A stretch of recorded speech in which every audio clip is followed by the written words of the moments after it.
me chamou a atenção no começo, quadrinhos, foi você consegue criar seus próprios personagens, sua história, e você determina o destino deles. Você pode criar algo novo, algo que ninguém nunca viu, e as pessoas vão se apegar à sua história. E acho que essa necessidade, pra gente é uma necessidade de contar histórias, de você mostra o mundo como você vê, como você enxerga. Acho que essa minha ética de trabalho eu tento ser o mais original possível, eu tento pesquisar muito o que eu tô falando, para não falar besteira, sabe? Para não, de repente, não me repetir, ou olhar para o cenário, o panorama dos quadrinhos hoje e não contar algo que eu tô fazendo, um outro colega tá fazendo também.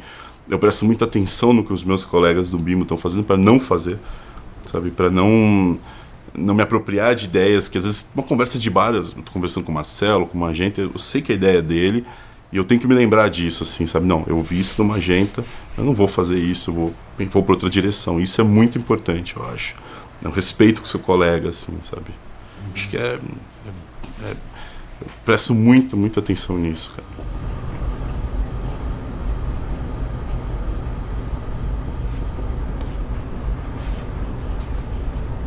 Primeira coisa, pelo menos pra mim, você precisa saber muito bem do que você tá falando, sabe? O que você quer com aquilo, antes de uma cena legal, antes de uma fala interessante, sabe?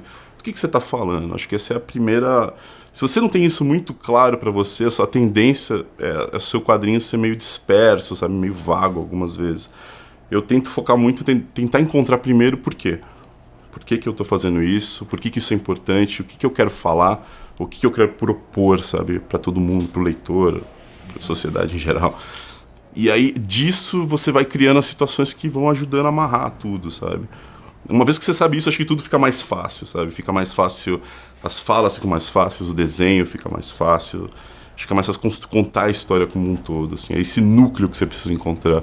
No caso da ilustração, é sempre difícil você entrar achar um meio termo entre a sua expressão artística, aquilo que você realmente gosta de fazer, aquilo que as pessoas te contrataram porque elas gostam daquilo, que é o seu natural, que é no caso minha relação com o caderno, tudo, com as aquarelas, e com o que é a pauta, o que é o tema a ser retratado ali. Então, tem que achar um meio termo, mas é sempre muito difícil, assim.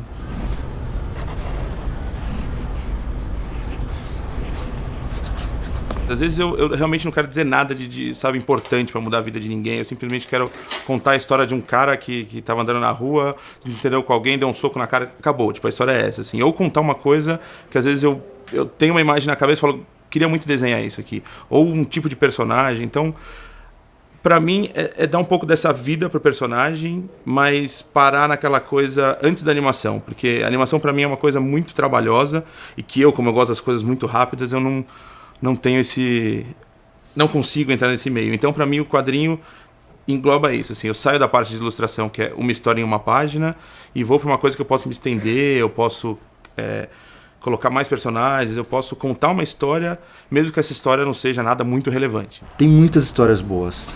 Tem histórias, inclusive, que o cinema está descobrindo quadrinhos. Já descobre, claro, há mais de 10 anos, mas cada vez mais está descobrindo quadrinhos. Né, como adaptação mesmo, pegar a linguagem de quadrinhos e passar para o cinema, né, e muitas vezes até muito real, até muito respeitado o que o autor fez. Inclusive autores estão sendo consultados para fazer filme. Maybe I'll prove both of you wrong.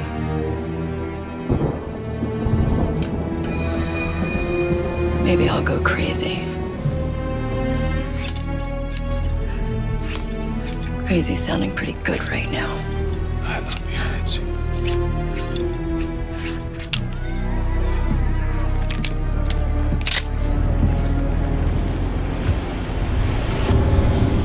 De uma maneira formal, acho que você tem muito mais... Você tem uma certa liberdade até como como eu desenho, às vezes, eu mesmo escrevo e desenho, você tem uma liberdade de descrever certas cenas que no cinema você talvez descrevesse mais a ação do personagem para um diretor, sabe?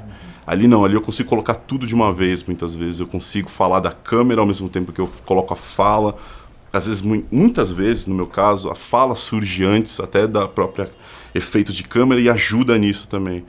E como eu sei que vai para o papel depois, eu vou colocar o balão e tudo mais, eu acho que nisso já cria uma outra dinâmica, sabe, nele, dentro do próprio roteiro.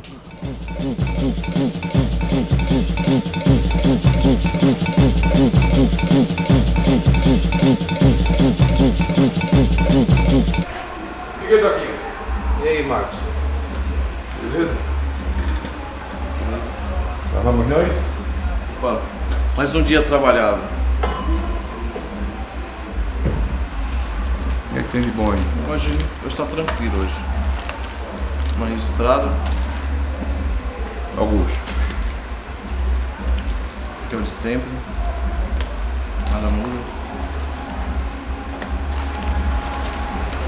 Essa caixa de baixo, quem é? A caixa é baixa do 115. Olha, você aqui é o anjo da guarda dos moradores. É um exemplo. Semana passada teve tentativa de arrombamento aqui. Jogaram água do prédio do pessoal do Varlapatões, o pessoal veio para invadir. Aí se você não tem uma boa conversa, se você não tem uma presença ali, o pessoal invade. E aqui tem muita idosos, senhoras. Aí já sabe, vem aquela baderna, extravia mesmo. Alô? Alô?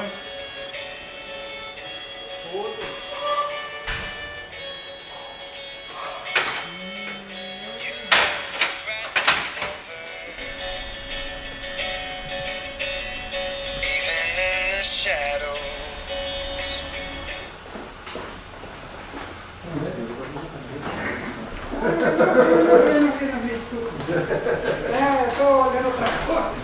Ela vai subir. Tá com pressa? Não. Você vai colocar mais coisa?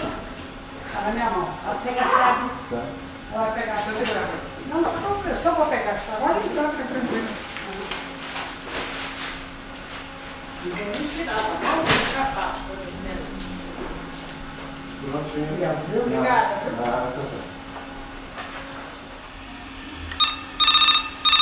Portaria ao Paulo. Oi. Choveu um pouquinho. Só um pouquinho, só uma garoinha só que eu tô vendo ali. É, porque as chuvas, quando eles falam, é sempre em pontos isolados, né? Pode chover ali no Parque Dom Pedro e aqui na Roosevelt não chove, né? Então seria isso.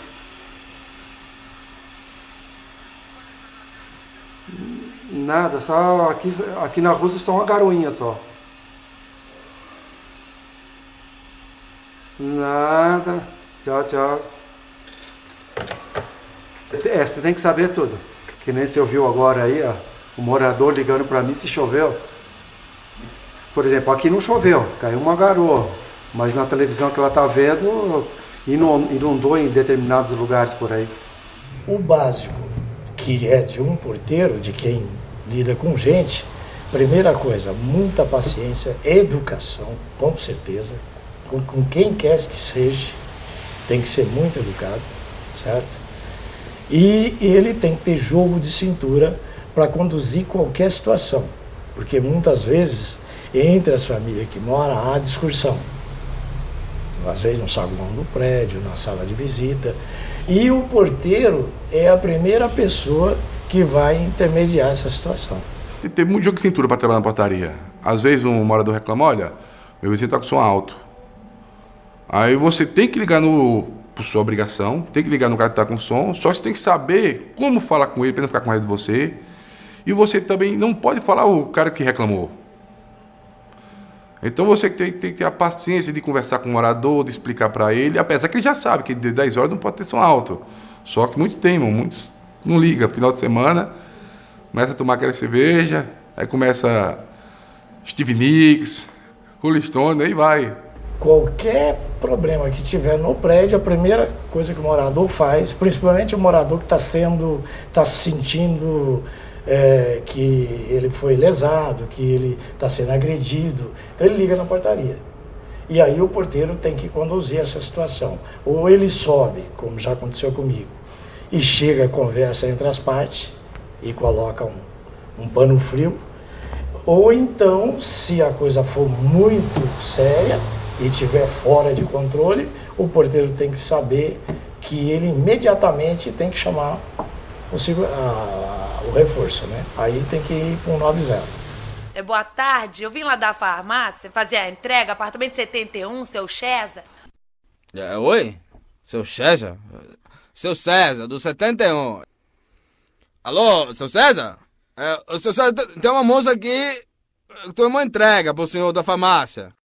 Pois é, manda subir. Olha, seu César, eu não vou poder mandar subir, não. Mas ela é da farmácia. Seu César, a pizza não sobe, o homem da comida chinesa não sobe, o homem da lavanderia não sobe, não pode. Zé, ela veio aplicar uma injeção.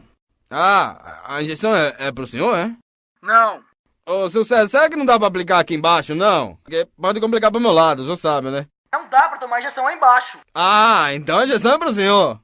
Zé, o senhor espera aí que eu tô descendo. Então o senhor vai descer? O senhor tem razão. Posso muito bem aplicar a injeção aqui mesmo, pois eu não tenho vergonha? Uma vez eu recebi chamada de uma cenoura, que eu não posso nem te contar. Aqui tem uma sala de visita. Se o morador está ali recebendo 3 ou 4 pessoas e está conversando, aí entra a ética do porteiro. O porteiro jamais ele pode interferir nessa conversa. Ele pode entrar num assunto. Jamais. E isso é uma das éticas muito sérias. Entendeu? Parou o morador aqui. E muitos moradores eles se encontram aqui na portaria. E aqui eles vão conversar um assunto particular deles. Então o porteiro é nessa hora que eu volto a dizer o que eu falei. O porteiro é cego, surdo e mudo. Eu não ouvi, eu não sei, eu não vi. Não interessa o assunto. O porteiro tem que ser aquele camarada, né? Ele é surdo, mudo, né? Então ele enxerga, mas não enxerga, ouve, mas não ouve, e fala, mas não, só o mínimo necessário, né? Esse é o bom porteiro, né?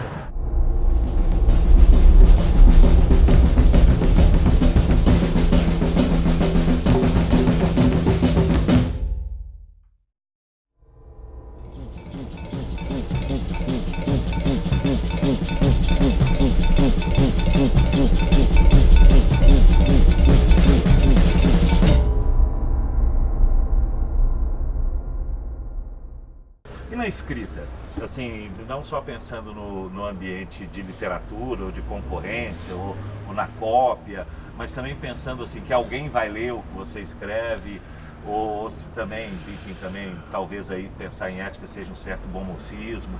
Enfim, como que você vê essa questão dentro da escrita, assim, para você? Na escrita existe uma coisa de ética, de você respeitar muito o texto do outro, assim, no sentido de que é muito fácil você, hoje em dia, roubar um texto da outra pessoa. Você publica em Facebook, publica em blog, né? E aí daqui você vê, tem outro cara fazendo um texto muito parecido com o teu, porque ele copiou de você, né, na verdade. Só mudou as palavras ali, e pá, e a ideia é a mesma, caramba, você acabou de escrever aquilo, de repente você vê que a mesma ideia não foi coincidência. O cara copiou de você, né? Pegou a sua ideia e deu uma maquiada e pronto, quer dizer, isso é falta de ética total, né, em literatura. É uma coisa que você tem que tomar cuidado com isso, né, eu fico muito chateado quando acontece isso. E eu já vi acontecer comigo e com amigos meus que escrevem, né, eu acho uma pena. E geralmente quando o cara faz isso, geralmente o texto do cara é muito pior do que o original, sabe? Só que de repente o cara tem mais destaque, apareceu mais e parece que o texto é dele, né, é uma pena isso. Acontece. Não é que aumentou o número de coincidências no mundo, não, né? Foi o plágio mesmo. Aumentou o plágio, hoje é mais fácil plagiar, né? Antigamente não, né? Você tinha que ler o livro do cara pra plagiar, né? Hoje em dia você publica muito mais rapidamente, você publica no Facebook, no blog, e aí todo mundo tem acesso mais rapidamente ao teu texto, né? Quer dizer, então é muito fácil plagiar hoje em dia, né? Bem mais fácil. Né? Perfeito. Tá bom? É isso. Valeu, irmão. Obrigadão, velho. Massa.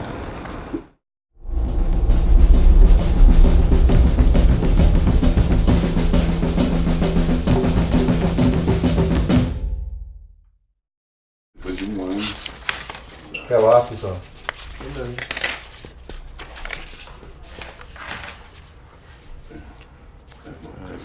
Só tá rodando aqui.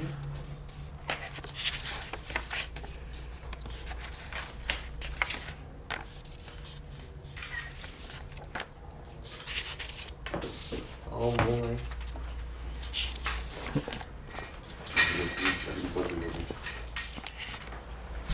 Em relação à ética, é bem... Às vezes é um pouco complicado, você tem que aprender a lidar com isso, assim. Tem muito... É muito comum em um cliente te pedir para você copiar, por exemplo, o traço de outra pessoa.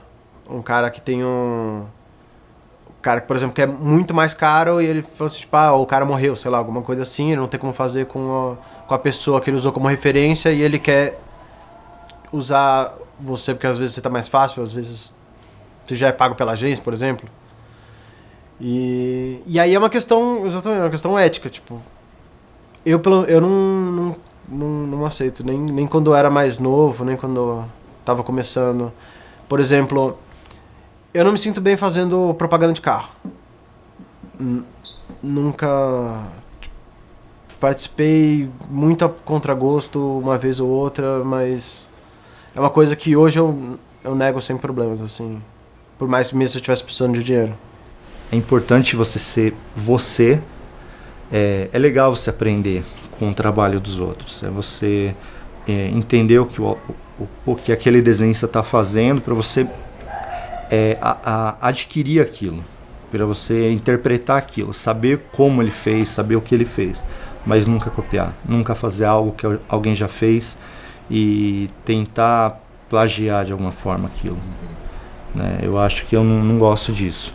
Isso é uma coisa assim, como a gente conversa muito, a gente troca ideia muitas vezes, às vezes a pessoa conta a ideia, mas e às vezes não é nem por maldade, a gente tá lá criando e tal, e de repente você fala, pô, seria legal colocar uma cena assim. Aí você para e fala, pô, mas não fui eu que tive essa ideia, eu ouvi em algum lugar. E quando essa pessoa que falou, alguém que você sabe que pode criar alguma coisa com isso, aí eu filtro desse jeito, sabe? E não pegar nada literal. Então, sei lá, eu vejo uma notícia, falo, pô, isso seria legal numa história. Eu não vou usar literalmente, eu vou transformar do meu jeito, colocar minha visão, eu não vou ficar só transcrever. Eu acho legal que é sempre... A parte que eu sempre gosto de fazer é tentar transformar aquilo na minha visão, porque eu vou estar contando de outro jeito, sabe?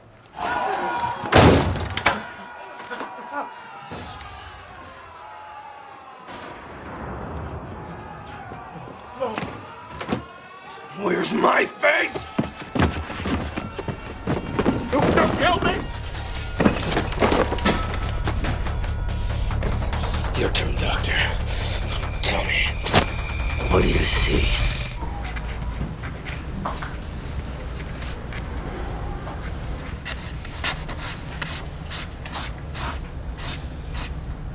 Eu, pelo menos quando eu estou desenhando, por mais pessoas que estejam ao meu redor, eu me fecho ali, eu só estou enxergando aquilo.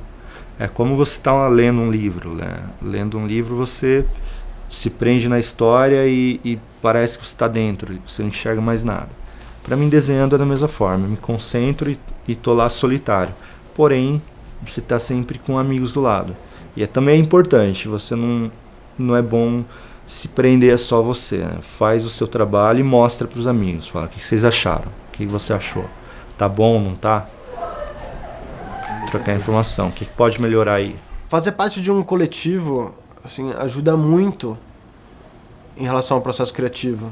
Porque cada um tem uma forma de pensar e uma forma de criar. O seu processo criativo é completamente diferente. Cada um é completamente diferente.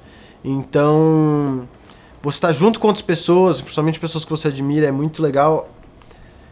Porque cada um agrega, cada um traz uma forma diferente de pensar. E muitas vezes também, quando você está criando a coisa ainda, você está lá, as pessoas estão junto com você, elas já comentam, já esses comentários às vezes, tipo, fermenta mais coisas dentro de você e, tipo, é muito melhor você estar dentro de um coletivo, assim, você está criando em conjunto do que quando você está sozinho. Até porque o desenho é uma coisa muito solitária. Às vezes é. Ainda mais quando você tem que encarar um álbum sozinho, você decide, não, esse vai ser o meu trabalho sozinho. Aí é muito solitário, porque você muitas vezes não pode nem mostrar muito essas páginas, porque você quer que as pessoas surpreendam. Não dá pra postar no Facebook ou no Instagram, você tem que guardar, e às vezes é difícil isso. Então às vezes você tem que fazer outras coisas para tentar... Aí você faz uma ilustração, aí você faz um quadrinho menor enquanto você está fazendo o grandão ali, para tentar dividir mais isso. Trabalhar, assim, como a gente está próximo, muitas vezes fica menos solitário. Tá no estúdio aqui deixa menos solitário isso, acho também. Trabalhar junto, que nem eu e o Magenta já trabalhamos diversas vezes, assim, ajuda mais ainda, sabe? A gente ia para um Starbucks e fica conversando, discutindo ideia, então você nem sente essa solidão. É difícil de crescer quando você tá fechado em si mesmado, assim. E num coletivo, por exemplo, é uma forma boa de você trocar sempre informações, trocar referências também, formas de levar as coisas. Meu nome é Luiz Gonzaga e eu sou o porteiro. Mas todo mundo me chama de Luizinho. O meu hobby é cantar música internacional. Splendid play, uau, uau! Aqui nesse prédio acontece cada história. O seu Paulo, vez em quando, ele chega sempre meio melado. Eu conheço o seu Paulo. Tem um atenor, cara. Ele é muito estranho. Toda vez que entra no elevador, ele dança balé. Ah, não é pra mim, sabe? Eu sou de outra turma. Baby,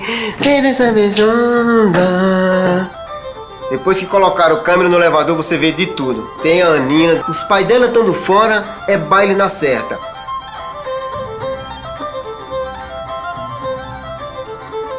Eu sei de coisa, mas eu prefiro nem falar. Tá tudo aqui nesse livro. Quer dar uma olhadinha?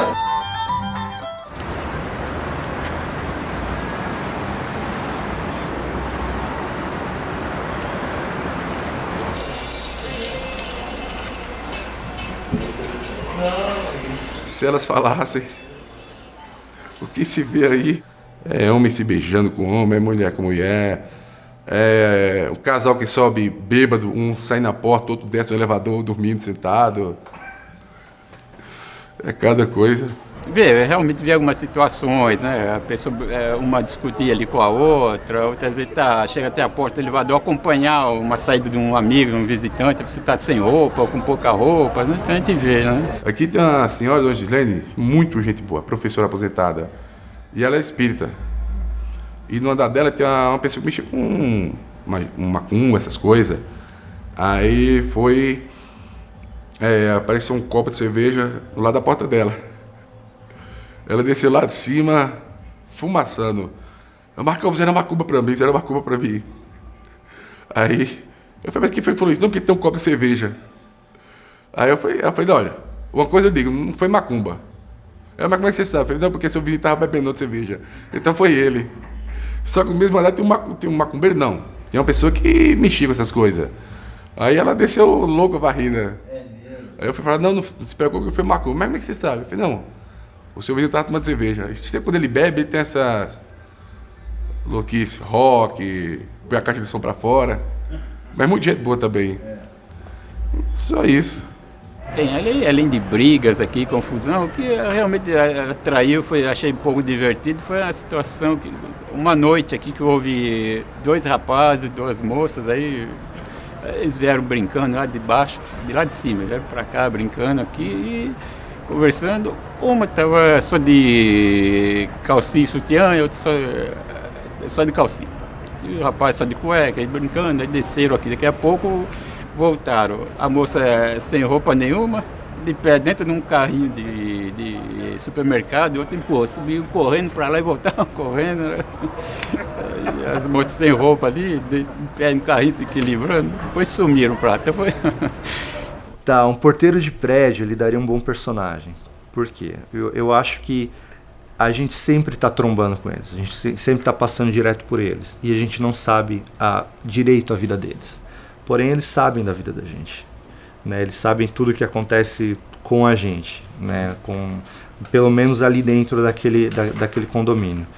E não sei, ao mesmo tempo que a gente não sabe quem é esse cara, ele pode até, pensar numa história, ele pode até estar escondendo algum segredo que ninguém saiba. Ele pode ser a pessoa mais humilde e você acha que ele é arrogante.